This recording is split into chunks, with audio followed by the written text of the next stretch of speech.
नमस्कार मित्रांनो, माझ्या यूट्यूब चॅनलवरती पुन्हा आपले स्वागत। आजच्या व्हिडिओमध्ये आपण अत्यंत महत्त्वाची बातमी पाहणार आहोत। 7व्या वेतन आयोगामध्ये विकल्प देताना कोणता पर्याय निवडावा? 1 जानेवारी 2016 का 1 जुलै? विकल्प दिल्यानंतर आपल्याला फायदा होतो आणि कोणता विकल्प दिल्यानंतर आपल्याला तोटा होतो हे सुद्धा या व्हिडिओमधून आपण पाहणार आहोत। तर त्यासाठी हा व्हिडिओ शेवटपर्यंत तुम्हाला बघावा लागेल आणि तुम्हाला मग कोणता निवडावा हे निश्चितच तुम्हाला समजेल। तर चला व्हिडिओला सुरुवात करूया। बघा, सध्या सुधारित 7व्या वेतन आयोगाची वेतन निश्चिती तसेच विकल्प देण्याची कार्यवाही राज्यभर सुरू आहे। राज्यातील सर्वात मोठा कर्मचारी संवर्ग असलेला शिक्षक सोशल मीडियातून 7व्या वेतन आयोगासंदर्भात उलटसुलट चर्चा पोस्ट सुरू आहेत। काही पोस्टमध्ये तथ्य आढळून येते तर काही पोस्टमध्ये अर्धवट माहितीच्या आधारे चुकीचा अर्थ लावून पोस्ट केले जातात। परंतु गेल्या महिनाभरापासून आम्ही या संदर्भाने वेगवेगळ्या संदर्भ शासन निर्णय कार्यशाळा आदीच्या माध्यमातून शिक्षक संवर्गासाठी उपयुक्त देण्याचा प्रयत्न या पोस्टमधून करणार आहोत।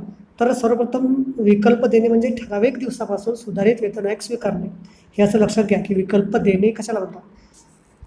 आता विकल्प कसे देतात ते पाहूया। जर आपला ग्रेड पे बदलला नसेल किंवा 1 जानेवारी 2016 ते 31 डिसेंबर 2018 या दरम्यान पदोन्नती, वरिष्ठ वेतन श्रेणी, निवड श्रेणी आदी बदल झाले असतील तर आपण वेगवेगळे विकल्प देऊ शकतो। यामध्ये सुधारित 7वा वेतन आयोग लागू झाल्याचा दिनांक तसेच त्यानंतरच्या वेतनवाढीचा दिनांकाचा सुद्धा विकल्प आपण देऊ शकतो। म्हणजेच आपण 1 जानेवारी 2016 व त्यानंतरच्या वेतनवाढीचा दिनांक म्हणजेच 1 जुलै 2016, 1 जुलै 2017 आणि 1 जुलै 2018 आदी विकल्प आपण देऊ शकतो।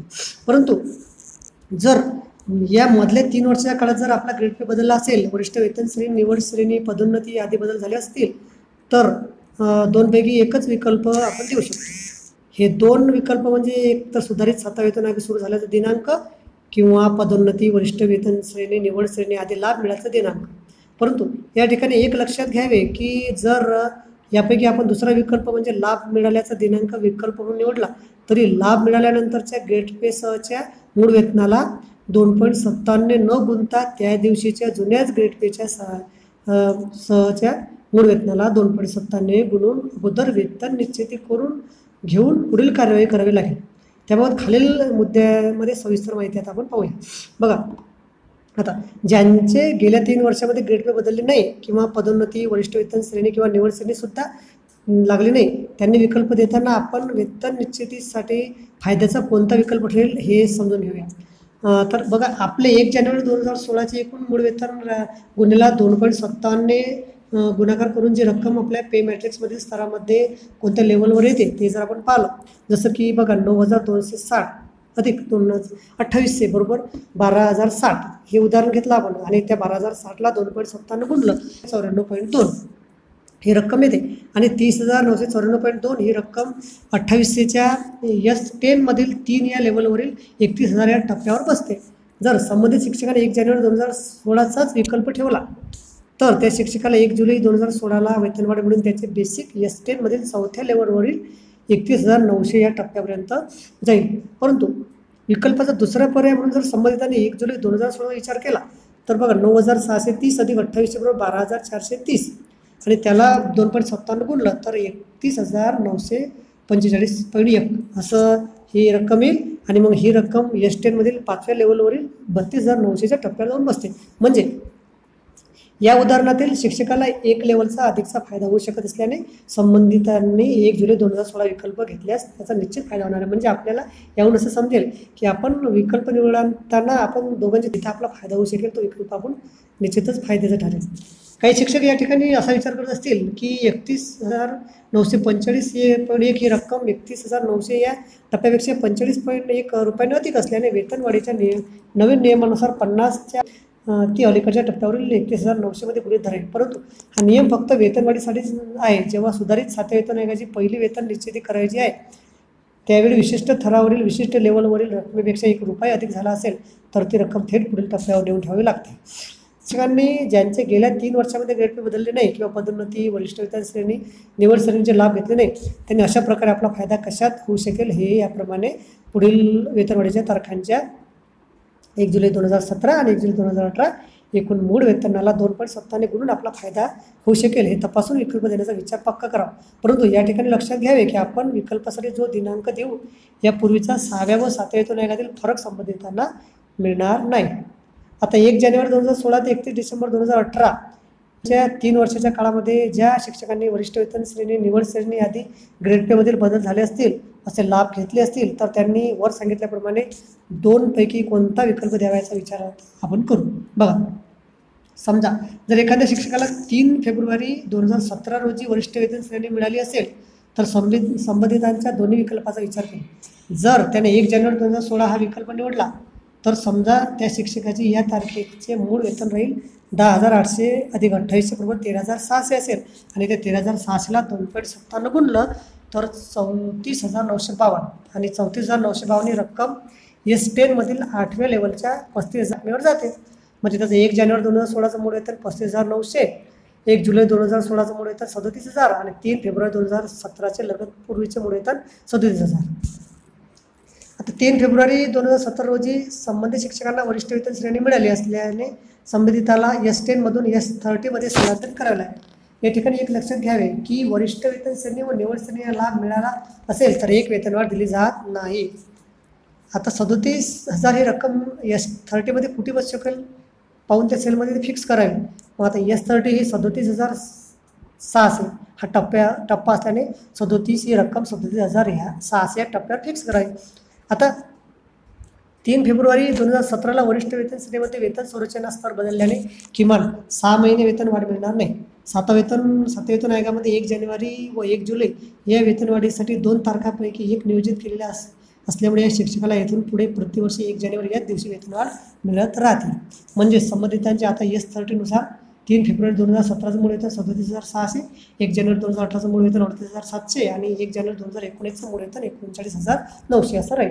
परंतु या शिक्षकांनी वरिष्ठ वेतन श्रेणी मिळालेल्या लाभाच्या दिनांकाचा विकल्प निवडला असेल तर 3 फेब्रुवारी 2017 पूर्वीचे मूळ वेतन 11,210 अधिक 2800 बरोबर 14,010 असं जर वेतन असेल तर 14,010 गुणिला 2.57 गुणलं तर ते येते 36,005.7. आता 36,005.7 ही रक्कम S10 मध्ये 9च्या लेवलवर येते म्हणजे 37,000 मध्ये बसते. आता या दिवशी वरिष्ठ वेतन श्रेणी मिळाली असल्याने संबंधित शिक्षकाचा तर S10 मधून S13 मध्ये तो घ्यावा लागेल. म्हणून 37,000 ही रक्कम S30 मध्ये कोणत्या लेवलला बसते हे पे मॅट्रिक्समध्ये पाहून ते फिक्स करावं. S30 मध्ये 37,000 टप्पा नसल्याने लगतच्या 37,600 टप्प्यावरती आपल्याला फिक्स करता येईल. म्हणजे 3 फेब्रुवारी 2017चं ते मूळ वेतन जे आहे ते 37,600. इथेही 6 महिन्यानंतरच पुढील वेतन देणे शक्य असल्याने त्यानंतरची वेतनवाढीच्या तारखेला पहिली वेतनवाढ देता येईल. त्यानुसार 1 जानेवारी 2018चं मूळ वेतन 38,700, 1 जानेवारी 2019चं मूळ वेतन 39,900. वरील आकडेवारीनुसार शिक्षकांच्या बाबतीत असं लक्षात येईल की बा दोन्हीपैकी कोणता विकल्प निवडला तर 1 जानेवारी 2019 मूळ वेतन 39,900 येते. परंतु दुसरा विकल्प जर निवडला तर उलट 13 महिने 2 दिवसाचा 6व्या व 7व्या वेतनाच्या फरकातील तो फरक मिळणार नाही. म्हणून संबंधित शिक्षकाने निश्चितच 1 जानेवारी 2016 हाच विकल्प आर्थिकदृष्ट्या योग्य राहील असे तरी वाटते. तरी अशा गटातील प्रत्येकाने आपली आकडेमोड करूनच विकल्प निवडावेत.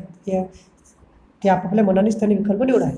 आता 1 जानेवारी 2016 ते 31 डिसेंबर 2018 या दरम्यानच्या काळात शिक्षकांना पदोन्नती मिळाली असेल तर त्यांच्या बाबतीत विकल्प विचार करूया. समजा एखाद्या शिक्षकाचे 1 जानेवारी 2016चे मूळ वेतन राहील 10,800 अधिक 2800 बरोबर 13,600 आणि संबंधित शिक्षकाला 3 ऑगस्ट 2016 रोजी पदोन्नती मिळून त्याचं मूळ वेतन झालं मग 11,630 अधिक 2800 बरोबर 14,430. मग ते झालं 11,630 प्लस 4200 बरोबर 15,830. मग शिक्षकाचे विकल्प दोन्ही पर्यायाचा विचार आता करू आपण. तर बघा, संबंधित शिक्षकाने जानेवारीचा पर्याय दिला तर 1 जानेवारी 2016चे मूळ वेतन बरोबर 13,600. मग 13,600ला 2.57 गुणलं तर ते येईल 34,952. मग 34,952 ही रक्कम S10 मधील 8व्या लेवलच्या 35,900 या रकमेवर जाते. मग 1 जानेवारी 2016चं त्याचं मूळ वेतन राहील 35,900 आणि 1 जुलै 2016चं मूळ वेतन राहील 37,000. 1 जुलै 2017चं मूळ वेतन राहील 38,100 आणि 3 ऑगस्ट 2017 रोजीचं लगतपूर्वीचं मूळ वेतन राहील 38,100. या दिवशी पदोन्नती मिळाल्यामुळे संबंधित शिक्षकास पदोन्नतीची एक वाढ या स्तरात द्यावी लागते. म्हणजे 3 ऑगस्ट 2017 रोजीच्या पदोन्नतीच्या वेतनाचं नंतरचं मूळ वेतन जे आहे ते राहील 39,200. आता पदोन्नती मिळाल्याने ग्रेड पे अर्थात सुधारित वेतन आयोगातील सेल बदलून S10 वरून S30 मध्ये जाणार असल्याने 39,200 ही रक्कम या सेलमधील ज्या लेवलमध्ये बसेल त्या लेवलमध्ये ती फिक्स करावी. 39,200 ही रक्कम S30 मध्ये 39,900 या लेवलला फिक्स होते. 3 ऑगस्ट 2017 रोजीचं पदोन्नतीनंतरचं मूळ वेतन आहे 39,900. पुढील वेतनवाढ दिनांक 1 जुलै 2018 झाली, तर 1 जुलै 2018 रोजीचं त्याचं वेतन राहील 41,100 आणि 1 जानेवारी 2019चं मूळ वेतन राहील 41,100. आता संबंधित शिक्षकांनी प्रत्यक्ष पदोन्नतीच्या लाभाच्या दिनांकाचा विकल्प दिला तर बघा, 1 जानेवारी 2016चं मूळ वेतन 13,700, 1 जुलै 2016चं मूळ वेतन 14,010, 1 जुलै 2017चं मूळ वेतन 14,430 आणि 3 ऑगस्ट 2017 रोजीचं नगदपूर्वीचं मूळ वेतन 14,430. म्हणजे 3 ऑगस्ट 2017 रोजीचं फिक्सेशन पुढील प्रमाणे होईल. 14,430 गुणिले 2.57 बरोबर 37,085.1. आता 37,085.1 ही रक्कम एसटीमध्ये 38,100 या लेवलला बसते. याच दिवशी पदोन्नती मिळाल्यामुळे संबंधित शिक्षकात पदोन्नती 1 वेतनवाढ या स्तरात द्यावी लागेल. 3 ऑगस्ट 2017 रोजीचं पदोन्नतीचं वेतनवाढी नंतरचं मूळ 39,200. आता पदोन्नती मिळाल्यामुळे ग्रेड पेमधील वेतन आयोगातील सेल बदलून ST-वरून S-30मध्ये जाणार असल्याने 39,200 ही रक्कम या सेलमध्ये ज्या लेवलमध्ये बसेल त्या लेवलमध्ये ते फिक्स करावं. मग 39,200 ही रक्कम S-30मध्ये 39,900 या लेवलला फिक्स होते. 3 ऑगस्ट 2017 रोजीचं पदोन्नतीनंतरचं मूळ वेतन 39,900 आणि पुढील वेतनवाढीचा दिनांक असा राहील. 1 जुलै 2018चं वेतन राहील 41,100 आणि 1 जानेवारी 2019चं राहील 41,100. पुढील आकडेवारीनुसार या शिक्षणाच्या बाबतीत लक्षात आले की दोन्हीपैकी कोणताही विकल्प निवडला तरी 1 जानेवारी 2019चे मूळ वेतन 41,100च येते. परंतु दुसरा विकल्प जर निवडला तर उलट 19 महिने 2 दिवसाच्या 6व्या 7व्या वेतन आयोगातील येणारा फरक त्यांना मिळणार नाही. म्हणून संबंधित शिक्षकांनी निश्चितच 1 जानेवारी 2016 हा विकल्प देणे आर्थिकदृष्ट्या केव्हाही योग्य राहील. तरी अशा गटातील प्रत्येकाने आपली अप्रोमोट करूनच विकल्प निवडायची विनंती. तरी अपेक्षा की अशा पोस्टमधून वेतन निश्चितीसाठीच्या विकल्प निवडीची संकल्पना बऱ्यापैकी बहुसंख्य शिक्षक बंधू भगिनींना क्लिअर झाली असेल तरी आपण जास्तीत जास्त अधिक लाभ घ्यावा असा विश्वास. व्हिडिओ जर आवडला असेल तर लाईक करा आणि जर तुम्ही नवीन असाल तर माझे चॅनल सबस्क्राईब करायला विसरू नका. धन्यवाद.